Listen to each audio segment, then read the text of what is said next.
गुज़िरियल वीडियो में असां तव्हांखे ॿुधायो हो त सेल्फ आइसोलेशन यानी पंहिंजी ॿाहिरि अच वञ खे कीअं था महदूद करे सघो, छो त flatten the curve corona virus जे पखड़जण जी शरह वारी लकीर खे सिधो करण में मदद ॾींदो।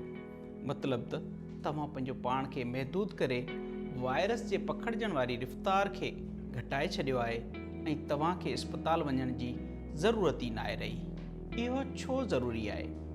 जेकॾहिं तव्हां पंहिंजो पाण खे महदूद न रखियो त असांजे मुल्क में बि इटली वारी सूरताल पैदा थी सघे थी, जिते वायरस तेज़ीअ सां पखड़जण सबबु इस्पतालूं गुंजाइश खां वधीक भरिजी वियूं आहिनि ऐं बाक़ी मरीज़नि लाइ इस्पतालुनि जा दर बंदि थी चुका आहिनि। हुकूमत सवें नमूने डॉक्टरनि जूं ख़िदमतूं हासिलु करणु ऐं ॿाहिरियुनि मुल्कनि खे मास्क वग़ैरह जहिड़ो बुनियादी तिबी सामान ॾियण जी अपील करण ते मजबूर थी पई आहे ऐं अहिड़े सामान जी खोट जे करे इटलीअ में मौत जी शरह ॾींहों ॾींहुं वधी रही आहे।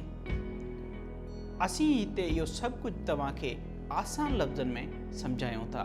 फ़र्ज़ु करियो त हिकु इस्पताल में हिकु ई वक़्त ते 40 मरीज़ रखण जी गुंजाइश आहे ऐं उते 10 खां 12 मरीज़ पहुचनि था त उन्हनि खे संभालणु आसान हूंदो, पर जेकॾहिं 50 मरीज़ पहुची वञनि त 10 मरीज़ जिन जी हालति शदीद ख़राबु आहे उन्हनि जो इलाज त परे जी ॻाल्हि, पर उन्हनि खे रखणु बि वॾो मसइलो थी वेंदो।